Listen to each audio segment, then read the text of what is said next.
प्रणाम है उन परमपिता परमात्मा को जिनकी इच्छा से समय का प्रत्येक चक्र संचालित होता है। प्रणाम है माँ गंगा को जिनकी कृपा से देवव्रत जैसे महान पुरुष का जन्म हुआ। प्रणाम है महर्षि वेदव्यास को जिनकी दिव्य दृष्टि ने महाभारत को युगों तक जीवित रखा। प्रणाम है उन सभी महापुरुषों को जिनके त्याग, सत्य और धर्म ने मानवता को सदैव प्रेरणा दी।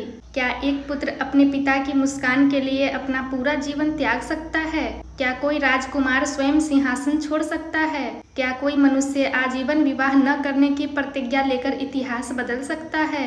आज की कथा केवल एक प्रतिज्ञा की नहीं है, यह उस त्याग की कहानी है जिसने देवव्रत को भीष्म बना दिया। नमस्कार प्रिय दोस्तों, आप देख और सुन रहे हैं पवित्र पथ। आइए महाभारत की इस दिव्य यात्रा को आगे बढ़ाते हैं। पिछले एपिसोड में हमने देखा कि देवी गंगा ने देवव्रत को महान ऋषियों और भगवान परशुराम से शिक्षा दिलाई। राजा शांतनु वर्षों बाद अपने पुत्र से मिले। देवव्रत हस्तिनापुर लौटे और युवराज घोषित किए गए। पूरे राज्य में उत्सव था, लेकिन किसी को नहीं पता था कि शीघ्र ही हस्तिनापुर पर एक ऐसा संकट आने वाला है जो पूरे कुरुवंश का भविष्य बदल देगा। कुछ समय बाद राजा शांतनु एक दिन यमुना नदी के तट पर शिकार के लिए गए। अचानक उन्हें वातावरण में एक अद्भुत सुगंध महसूस हुई। वह सुगंध इतनी मनमोहक थी कि वे उसके स्रोत को खोजने लगे। चलते चलते वे नदी के किनारे पहुँचे। वहाँ उन्होंने एक युवती को नाव चलाते हुए देखा। उसका नाम था सत्यवती। सत्यवती का पालन पोषण एक निषाद प्रमुख, जिन्हें दासराज भी कहा जाता था, ने किया था। उनका कार्य यात्रियों को नाव से नदी पार कराना था। सत्यवती अत्यंत सुंदर, विनम्र और कर्तव्यनिष्ठ थी। महाभारत के अनुसार एक समय महर्षि पराशर के वरदान से उनके शरीर से दिव्य सुगंध आने लगी, जो दूर दूर तक फैलती थी। इसी कारण उनका एक नाम योजनगंधा भी प्रसिद्ध हुआ। राजा शांतनु उनकी सुंदरता, शालीनता और दिव्य सुगंध से प्रभावित हुए।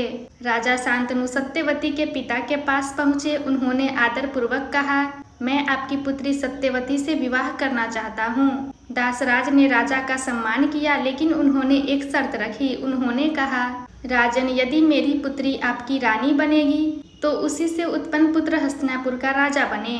राजा शांतनु यह सुनकर मौन हो गए। वे जानते थे कि देवव्रत पहले ही युवराज घोषित किए जा चुके हैं। धर्म के अनुसार वे अपना निर्णय नहीं बदल सकते थे। उन्होंने सत्यवती से विवाह का विचार त्याग दिया और भारी मन से हस्तिनापुर लौट आए। दिन बीतने लगे। राजा शांतनु पहले जैसे प्रसन्न नहीं रहे। वे सभा में भी कम बोलते, शिकार पर भी नहीं जाते, राजकार्य में भी उनका मन नहीं लगता। पूरे महल में चिंता का वातावरण था। देवव्रत अपने पिता से अत्यंत प्रेम करते थे। उन्होंने देखा कि राजा किसी गहरे दुख में हैं। उन्होंने पहले मंत्रियों से पूछा, फिर सारथी से, तब उन्हें पूरी घटना का पता चला। उन्हें ज्ञात हुआ कि उनके पिता सत्यवती से विवाह करना चाहते हैं, लेकिन उनकी प्रतिज्ञा और युवराज पद इस विवाह में बाधा बन रहे हैं। देवव्रत ने उसी क्षण निर्णय लिया कि वे अपने पिता का दुख दूर करेंगे। देवव्रत स्वयं दासराज के पास पहुंचे। उन्होंने कहा, मैं हस्तिनापुर का युवराज देवव्रत हूँ। मैं घोषणा करता हूँ कि मैं हस्तिनापुर के सिंहासन का अधिकार छोड़ता हूँ। सत्यवती से उत्पन्न पुत्र ही भविष्य का राजा होगा। यह सुनकर वहां उपस्थित सभी लोग आश्चर्यचकित रह गए, लेकिन दासराज अभी भी संतुष्ट नहीं हुए। दासराज ने कहा, राजकुमार, आप तो सिंहासन छोड़ सकते हैं, लेकिन यदि भविष्य में आपके पुत्र हुए तो वे अपने अधिकार के लिए संघर्ष कर सकते हैं। यह प्रश्न सुनकर कुछ क्षणों के लिए वहां मौन छा गया। फिर देवव्रत ने ऐसा निर्णय लिया जिसकी कल्पना भी किसी ने नहीं की थी। देवव्रत ने दोनों हाथ आकाश की ओर उठाए और देवताओं को साक्षी मानकर कहा, मैं आजीवन ब्रह्मचर्य का पालन करूंगा। मैं कभी विवाह नहीं करूंगा। मेरी कोई संतान नहीं होगी। मैं अपना संपूर्ण जीवन हस्तिनापुर और उसके सिंहासन की रक्षा में समर्पित कर दूंगा। पूरा वातावरण स्तब्ध हो गया। देवता भी इस प्रतिज्ञा को सुनकर आश्चर्यचकित रह गए। ऋषियों ने कहा, यह प्रतिज्ञा अत्यंत भीषण है।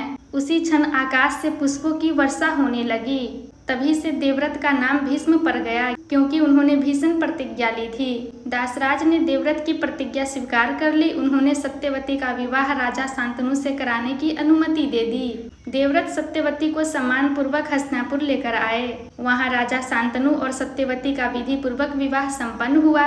पूरा राज्य आनंदित था, लेकिन राजा शांतनु जानते थे कि यह सुख उन्हें अपने पुत्र के असाधारण त्याग के कारण मिला है। राजा शांतनु ने भावुक होकर अपने पुत्र से कहा, पुत्र, तुम्हारे जैसा त्याग संसार में दुर्लभ है। उन्होंने देवव्रत को वरदान दिया, जब तक तुम स्वयं इच्छा ना करो तब तक मृत्यु तुम्हें स्पर्श नहीं करेगी। यही वरदान आगे चलकर इच्छा मृत्यु के नाम से प्रसिद्ध हुआ। यही कारण है कि महाभारत युद्ध में भी भीष्म पितामह अपनी इच्छा तक जीवित रहे। सच्चा त्याग वही है जिसमें कोई स्वार्थ ना हो। भीष्म ने अपने लिए कुछ नहीं मांगा। उन्होंने अपना राज्य, विवाह, परिवार और व्यक्तिगत सुख त्याग कर केवल अपने पिता के सम्मान और वचन की रक्षा की। इसीलिए वे भारतीय इतिहास के सबसे महान त्यागियों में गिने जाते हैं। आज हमने जाना कि देवव्रत कैसे भीष्म बने। हमने सत्यवती और राजा शांतनु के विवाह तथा इच्छा मृत्यु के वरदान की कथा भी सुनी। लेकिन इस विवाह के बाद जन्म लेने वाले 2 राजकुमारों का जीवन हस्तिनापुर को एक नए संकट की ओर ले जाएगा। अगले एपिसोड में हम जानेंगे चित्रांगद और विचित्रवीर्य का जन्म, उनका जीवन और कैसे कुरुवंश पर एक नया संकट आया। यदि आपको यह कथा पसंद आई हो तो वीडियो को अवश्य लाइक करें और कमेंट में अवश्य लिखें भीष्म पितामह की जय। आपका एक कमेंट हमें इस महागाथा को आगे बढ़ाने की प्रेरणा देता है। फिर मिलेंगे अगले एपिसोड में, तब तक के लिए धन्यवाद प्रिय दोस्तों।